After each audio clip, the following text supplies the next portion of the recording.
वादा है कि अगला छठ सब परिवार जो है हमेशा के लिए साथ रहेगा, साथ धूमधाम से छठ भी मनाएगा, होली भी मनाएगा, दिवाली भी मनाएगा। हर परिवार के लोगों को, जिन परिवार के पास सरकारी नौकरी नहीं है बिहार में, तेजस्वी का ये वादा है, प्रण है, उस परिवार को एक सरकारी नौकरी तेजस्वी देगा और बेरोजगारी से लड़ेगा। वही लोग जो 2020 में कहते थे कि कहां से लाएगा नौकरी, कैसे होगा, तेजस्वी में विल पावर है, इच्छा शक्ति है, विजन है, रोड मैप है कि बिहार को कैसे आगे ले जाना है, और ये काम हम करके रहेंगे। तेजस्वी की उम्र कच्ची है पर जुबान पक्की है।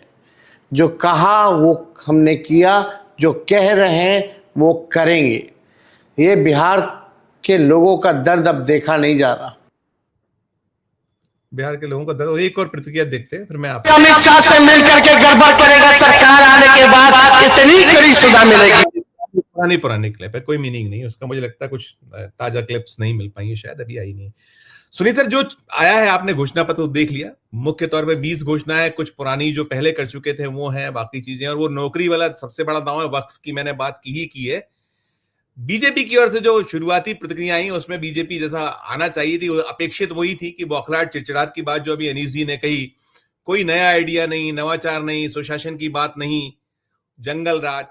आप कैसे देखिएगा ये जो है, जो दांव है, और बड़ा कॉन्फिडेंस है, एक बहुत हाई कॉन्फिडेंस लेवल के साथ में तेजस्वी नजर आ रहे हैं, और उधर एनडीए कुनबा जो है वहां खलबक, कहीं बौखलाहट चिड़चिड़ाहट, एक अलग उनमें बिखराव भी सब कुछ दिख रहा है। कल वो लोग भी करने वाले हैं।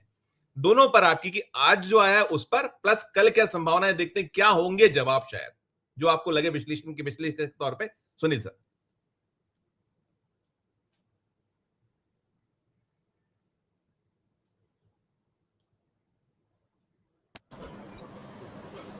धन्यवाद संजीव जी। जो बात आप कह रहे हैं, बिहार के चुनाव में सबसे बड़ा सवाल यही है कि जिस बात के लिए नीतीश कुमार जानने जाते रहे हैं, नीतीश कुमार ने, आप याद कीजिए, विधानसभा में उन्होंने कहा था कि मुफ्त बिजली नहीं दी जा सकती।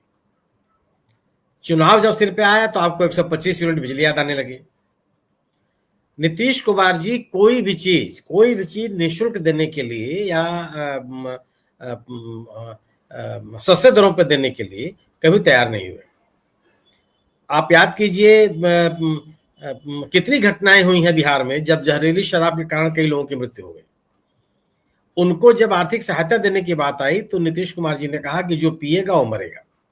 ये एक बड़ा बहुत विवादास्पद बयान उनका आया था। माने ऐसे लोगों को भी कोई आर्थिक सहायता देने के लिए तैयार नहीं हुए। अचानक जब चुनाव आ गया, मतलब चुनाव अचानक तो नहीं आया, मतलब उसकी तिथि पहले से तय थी, मतलब जब चुनाव सिर पे आ गया तब मुख्यमंत्री जी को यह याद आया कि 1 करोड़ 10 लाख 20 लाख महिलाओं को 10,000 रुपए की आर्थिक सहायता दी जानी है, जिससे अपना रोजगार शुरू करें। कहा क्या था उन्होंने विधानसभा में कि 84 लाख ऐसी महिलाएं हैं या परिवार हैं जिनकी आर्थिक आमदनी 6,000 रुपए से भी कम है। उनको 2 लाख, उस परिवार के 2 लाख महिलाओं को, उस परिवार की महिलाओं को 2-2 लाख रुपए की आर्थिक सहायता दी जाएगी, जिससे कि वो अपना कारोबार शुरू कर सके, और उनके जो कारोबार शुरू करेंगे उसको गुणदोष के आधार पर उसका मूल्यांकन करने के बाद 10-10 हजार रुपए दिए जाए। और जब निर्णय लेने के लिए आया तो आपने पूरे के पूरे क्रम को उलट दिया। 10,000 आप दे रहे हैं, बाकी 2 लाख रुपया जब आपको देना होगा तब आप देंगे। आप सोचिए कि वृद्धावस्था पेंशन 20 साल से सत्ता में है नीतीश कुमार जी, कभी नहीं बढ़ा। जीविका बहनों का पैसा, आशा बहनों का पैसा, वृद्धावस्था पेंशन, कोई पैसा उन्होंने नहीं बढ़ाया था। चुनाव के मौके पर उन्होंने बढ़ा दिया। और जो 1 करोड़ 20 लाख महिलाओं को दिया, उसमें 5 या 6 किस्तें दी जा चुकी हैं, और अगले शुक्रवार को फिर अगली किस्तें दी जाएगी। ये क्या है? ये नीतीश कुमार की पहचान गुड गवर्नेंस के आधार पर रही है, एक ऐसे नेता के रूप में रही है जो एक बेहतर शासन तंत्र विकसित करने के लिए इच्छुक है, जिसकी कार्य योजना में है कि एक बेहतर तंत्र हम विकसित करेंगे जिससे पूरे समाज को लाभ हो, एक मैकेनिज्म डेवलप करेंगे। और इस तरह के घोषणाओं में उनकी आस्था नहीं होगी। उन्होंने किया भी। मैं खुद कह सकता हूं, मैंने देखा है कि 2005 में जब पहली बार सत्ता में आए, 2005 से लेकर के 2010 और 2010 से लेकर के 2015, ये लगभग जो पहले शुरू के 10 साल हैं, बहुत ही शानदार काम किया नीतीश कुमार जी ने। और जो बिहार राज्य को लेकर के तरह तरह की आशंकाएं थी, तरह तरह की चर्चाएं थी, उस सबसे उन्होंने अलग किया। प्राथमिक शिक्षा को बहुत बेहतर किया, प्राथमिक स्वास्थ्य को बहुत बेहतर किया, सड़कों के क्षेत्र बहुत काम किए। हालांकि वो दौर था जब केंद्र में यूपीए की सरकार थी, उस समय एनडीए की सरकार नहीं थी।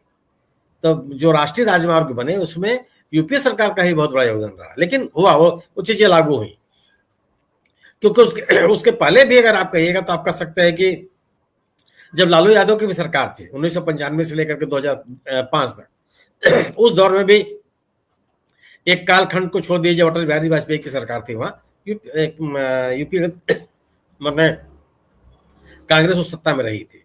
लेकिन जो काम किया नीतीश कुमार ने उसको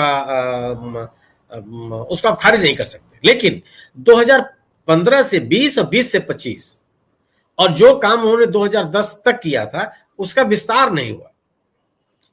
गोया कि जिन लड़कियों को स्कूल भेजने के क्रम में आपने साइकिलें निःशुल्क दी, और इंटरमीडिएट के बाद कहां पढ़ने के लिए जाए, उसकी व्यवस्था कौन सी हुई? आज आप एक मोटा मोटा अनुमान यह है कि 1 करोड़ लोगों के ऊपर केवल 7 डिग्री कॉलेजेज है, यह रेशियो है। उसमें आपने कौन सा काम किया? जो जन स्वास्थ्य पब्लिक हेल्थ है उसको बेहतर करने के लिए निश्चित रूप से प्राथमिक स्वास्थ्य केंद्रों को आपने बेहतर किया, लेकिन जिला अस्पताल, सुपर स्पेशलिटी हॉस्पिटल्स, इनके बारे में क्या हुआ? इनका कितना विकास कर लिया आपने? जो बच्चे पढ़ के निकल रहे थे आपके, एक तो शिक्षा की स्थिति, हायर एजुकेशन की स्थिति बहुत ही खराब रही बिहार में, आज भी खराब है। जो पुराने संस्थान से शिक्षण संस्थान, उनको केंद्रीय विश्वविद्यालय या केंद्रीय संस्थान के रूप में दर्जा देने की कोई पहल नहीं की गई। और जो संस्थान चल रहे हैं वहां से पढ़ करके निकलने वाले युवाओं को रोजगार के अवसर क्या थे? तो रोजगार के अवसर सृजित करने में नीतीश कुमार की सरकार विफल गई।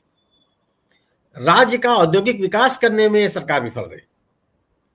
आज स्थिति हो गई कि अमित शाह जी कह रहे हैं कि बिहार में कल कारखाने लगाने में जमीन को उपलब्धता सबसे बड़ी बाधा है। ये माने जो लोग बिहार को जानते हैं वो जानते हैं कि बिहार में जो पहले के मुख्यमंत्री थे श्री कृष्ण सिन्हा जी, उनके जमाने में कितने उद्योग लगे थे जी। उनके कालखंड का एक अनुमान है कि लगभग 7 से 8 हजार औद्योगिक इकाइयां उस राज्य में काम कर रही थी। आज भी उस राज्य में विभिन्न विषयों जो रॉ मटेरियल बिहार में उपलब्ध है उसके आधार पर ही आपको औद्योगिक इकाइयां लगाने के लिए तमाम संभावना है, लेकिन उस विषय में सोचा ही नहीं है। और जो बातें कही गई वो बातें पूरी नहीं की गई। प्रधानमंत्री जी ने वो घोषणा किया था कि जो बंद चीनी मिलें हैं उनको चालू किया जाएगा। मधुबनी में उन्होंने कहा कि इस चीनी मिल की बनी हुई चाय, चीनी से मैं चाय पीऊंगा अगली बार, कुछ नहीं हुआ। उन्होंने उस राज्य में एक विशेष कई लाख करोड़ रुपए का पैकेज देने की घोषणा की थी। किस तरीके की घोषणा की गई थी आज भी लोगों के जहन में है। इसे पूछ रहे थे कितना रुपया दे दे, कितना रुपया दे दे, कितना रुपया दे दे, लेकिन उसके बाद उन्होंने घोषणा किया, लेकिन उसका क्या हुआ उसके बारे में कोई बताने वाला नहीं है। अभी भी सुनील सर, अभी भी ये फोकस उनका इस पर है कि अगर हर घर को नौकरी तो 14 लाख करोड़ और इतना, और बजट से ओवर बजट क्या क्या वो मतलब सारी चीजें कर रहे हैं। वो अपनी बातें नहीं कर रहे हैं, वो रोजगार की बात कर कौन रहा है? आप सोचिए ना, आप याद कीजिए कि जब पिछले चुनाव में 2020 के चुनाव में तेजस्वी यादव ने वो कहा था कि रोजगार दिया जाएगा, तो यही नीतीश कुमार जी ने बैंक किया था उसमें कि पैसा कहां से लाएगा, अपने बाप के घर से लाएगा। पर आप रोजगार सृजित करने के मामले में अगर आपका यह दृष्टिकोण है तो आप सोच सकते हैं कि आप राज्य को कहां ले जाना चाहते हैं। क्या रोजगार प्राथमिकता नहीं होनी चाहिए सरकार की? और राज्य की प्रगति, युवाओं को बेहतर शिक्षा, पिछड़े वर्ग के लोगों को, दलित समुदाय के लोगों को बेहतर सामाजिक स्थिति।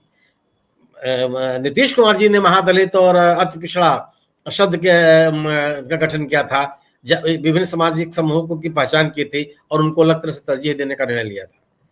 तो क्या रोजगार के बगैर आप सामाजिक स्थिति बेहतर कर सकते हैं क्या? भाषण देने से सामाजिक स्थिति बेहतर नहीं होती। आय का निश्चित स्रोत आपके पास होना चाहिए।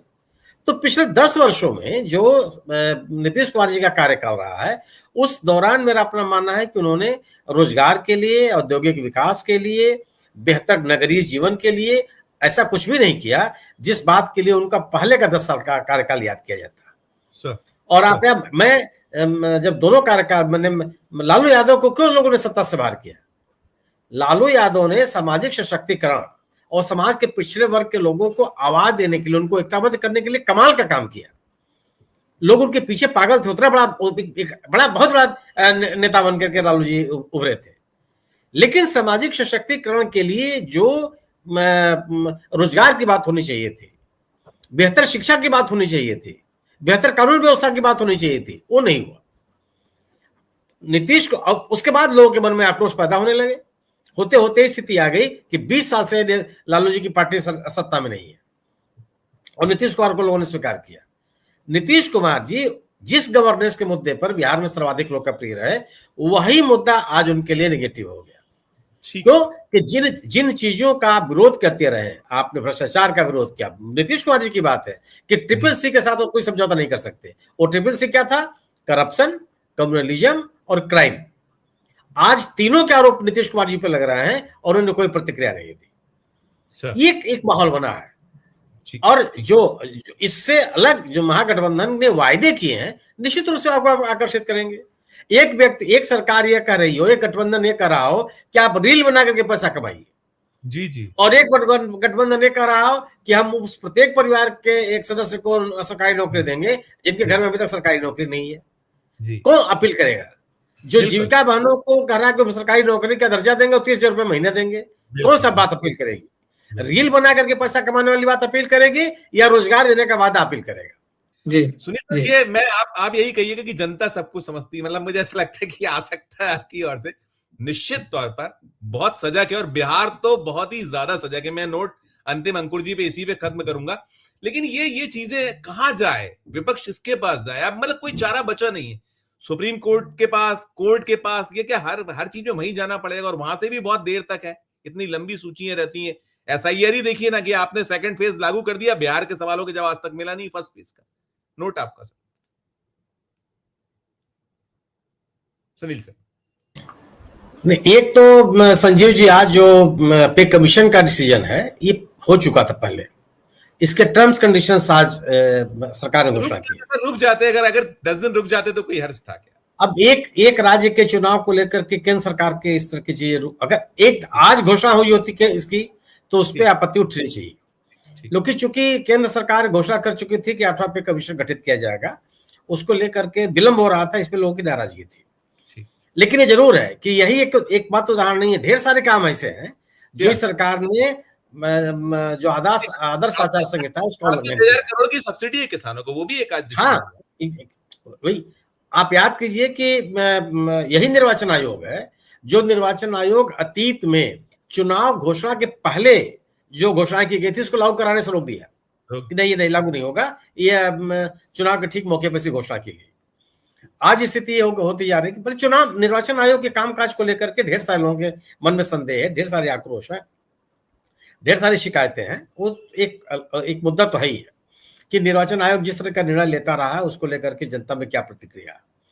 खैर, लेकिन एक जो बात हो रही है बिहार विधानसभा के चुनाव की लेकर के, बिहार का चुनाव कोई एक तरफा चुनाव नहीं है। बिल्कुल ऐसा नहीं है कि एक पक्ष है जिसके पक्ष में पूरा चुनाव है, बाकी जो लोग हैं वो हाशिए पे है। राहुल गांधी पे सवाल इसलिए पैदा हो रहा है कि राहुल गांधी ने एक जबरदस्त माहौल बनाया। 17 दिन तक वो बिहार के सड़कों पे रहे। उसमें चुनाव घोषणा नहीं हुई थी, चुनाव घोषित होने वाला था। और आज विपक्ष का, महागठबंधन का जो पॉलिटिकल डायनामिक्स है या पॉलिटिकल नैरेटिव है, वो राहुल गांधी के द्वारा तैयार किया गया है। आज राहुल गांधी को लोग क्यों खोज रहे हैं, या जो लोग यह बात क्यों कही जा रही है कि राहुल गांधी को नहीं दिख रहा है? इसलिए कि लोगों को उम्मीद यह है कि जो भारतीय जनता पार्टी या एनडीए सरकार के खिलाफ मतदाता हैं उनको कंसोलिडेट करने की क्षमता राहुल गांधी में है और राहुल गांधी की उपस्थिति बिहार में होनी चाहिए। इसलिए होनी चाहिए कि पूरा का पूरा पॉलिटिकल नैरेटिव राहुल गांधी का बनाया हुआ है, राहुल गांधी केंद्र में है उसके। और जो लोग इस संघर्ष को आज स्थिति है कि सत्ता किसी तरह से वहां परिवर्तन होना चाहिए बिहार में, और उस परिवर्तन के लिए जितने भी प्रयास किए जा सकते हैं सब प्रयास किए जाए। राहुल गांधी के पिछले कई दिनों से जो नॉन विजिबिलिटी है बिहार में, यह लोगों को चकित करती है। और यह चिंता उनके विरोधियों की नहीं है, यह चिंता उनके समर्थकों की है कि उनके रहने से जो एक पॉलिटिकल माहौल बना है बिहार में उसको कंटिन्यू करना। हालांकि मैं भी मानता हूं कि एक पॉलिटिकल माहौल जो महीना 2 महीना 4 महीना पहले भी जो बना होता है वह 1-2 घटनाओं से खत्म नहीं होता। एक पॉलिटिकल माहौल, पॉलिटिकल नैरेटिव का कि जो ऐड ऑन हो जाएगा, यदि वो बहुत ज्यादा ऐड ऑन हो गई चीजें, ऐड ऑन हो जाता है, जिससे इनके जो वोटर्स अधिकार बचाओ पदयात्रा थी उसका जो माहौल था वो आज भी कारगर है। जो रोजी रोजगार की बात इन्होंने की थी उसका असर आज भी है। जो इस सरकार की विफलताओं को लेकर के राहुल गांधी ने बहुत पहले, कांग्रेस ने अपना एक जो संकल्प पत्र या घोषणा पत्र जो कही उसको लागू किया, उसमें ढेर सारी बातें उन लोगों ने कही। तो एक जो पॉलिटिकल नैरेटिव तैयार किया है कांग्रेस ने, राहुल गांधी ने या पूरे महागठबंधन ने मिलकर के, वो 1-2 घटनाओं से खत्म नहीं होती है। लेकिन आप दूसरे को कहने का मौका क्यों देते हैं? बिल्कुल। सवाल है ना कि अगर राहुल गांधी आज आज प्रियंका गांधी की सभा थी, जो सुनने में आ रहा, आज नहीं गई हूं, आज बेगूसराय में उनकी सभा थी, वो नहीं गई। तो इस घटनाक्रम से आपके विरोधियों को कहने का मौका मिलता है, वो मौका नहीं होना चाहिए।